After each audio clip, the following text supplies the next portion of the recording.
गणित का एक ऐसा कॉन्सेप्ट है जो बहुतों को डराता है। नाम है कन्वर्जेंस। पर क्या हो अगर हम इसे एक स्कूल असेंबली की कहानी से समझें? बड़ा मजेदार होगा, है ना? तो चलिए देखते हैं। तो चलिए सीधे चलते हैं एक स्कूल की असेंबली में। जरा सोचिए, वहां बच्चों की एक लाइन लगी है। लेकिन ये कोई सीधी सादी लाइन नहीं है। ये है शरारती बच्चों की लाइन। मतलब कोई किसी को धक्का दे रहा है, कोई पीछे मुड़कर बातें कर रहा है, बिल्कुल बेतरतीब। अब देखिए, गणित की दुनिया में ना बच्चों की यही टेढ़ी मेढ़ी लाइन एक सीक्वेंस या अनुक्रम कहलाती है। सुनने में भारी लगता है, पर इसका मतलब बहुत सीधा है। बस नंबर्स की एक लाइन, एक के बाद एक, जैसे A1, A2, A3 और ऐसे ही आगे। और फिर माहौल एकदम बदल जाता है। सीन में एंट्री होती है प्रिंसिपल साहब की। वो लाइन को घूर कर देखते हैं और उनकी आवाज गूंजती है, इस लाइन में डिसिप्लिन होना चाहिए। अब प्रिंसिपल ने तो कह दिया डिसिप्लिन, पर जरा रुकिए, इस एक शब्द से ही गणित का एक बहुत गहरा सवाल पैदा होता है। आखिर इस डिसिप्लिन का असली मतलब है क्या? मतलब क्या डिसिप्लिन का मतलब है कि हर बच्चा एकदम रोबोट की तरह 1 इंच भी हिले बिना खड़ा हो, या थोड़ी बहुत मस्ती, थोड़ा बहुत हिलना डुलना चलेगा? और अगर चलेगा भी तो कितना? लिमिट क्या है? तो गणित की भाषा में इसी डिसिप्लिन वाली लाइन के आइडिया को एक बड़ा फैंसी नाम दिया गया है, कन्वर्जेंस। इसका सीधा सा मतलब यह है कि सीक्वेंस के सारे नंबर धीरे धीरे एक खास नंबर की तरफ सिमटते जाते हैं, उसके इतने करीब आ जाते हैं जितना करीब हम उन्हें लाना चाहें। हाँ, मुझे पता है, किताबों में इसकी परिभाषा देखकर तो सिर चकरा जाता है, वो सारे अजीब से सिंबल। लेकिन घबराने की बात नहीं है। असल में वो डरावनी सी दिखने वाली परिभाषा भी हमारे प्रिंसिपल वाला ही सवाल पूछ रही है। आखिर लाइन को कितना परफेक्ट होना चाहिए? तो प्रिंसिपल साहब ने सोचा, चलो इनको एक चैलेंज देते हैं। वो कहते हैं ठीक है, ज्यादा नहीं, बस ये जो परफेक्ट सीधी लाइन है ना, उससे 1 सेंटीमीटर के दायरे में सबको आना होगा, बस 1 सेंटीमीटर।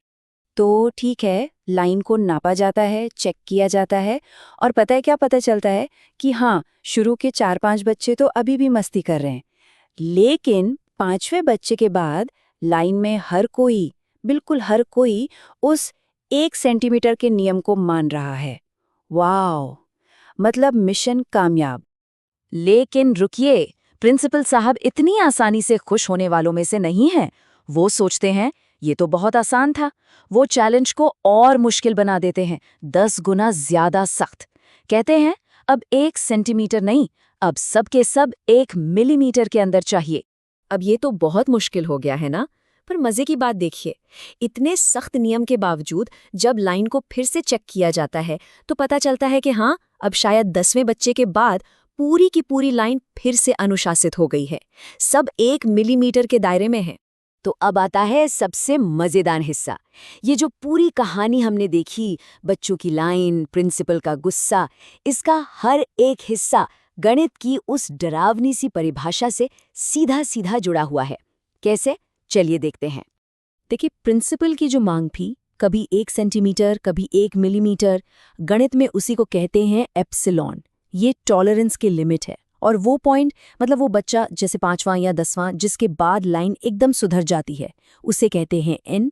और जो शर्त है कि सबको इस दायरे में रहना है, बस वही तो है वो formula, an minus l is less than epsilon. और बस यही तो है कन्वर्जेंस का पूरा आइडिया।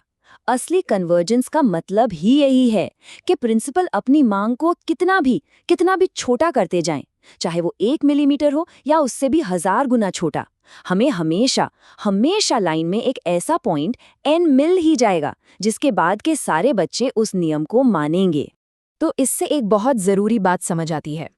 कन्वर्जेंस का मतलब ये नहीं है कि शुरुआत से सब कुछ परफेक्ट हो।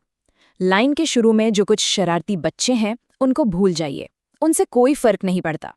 जो चीज असल में मायने रखती है वो है भविष्य का वादा, वो गारंटी कि चाहे नियम कितने भी सख्त क्यों ना हो जाएं, एक पॉइंट के बाद लाइन डिसिप्लिन में आ ही जाएगी।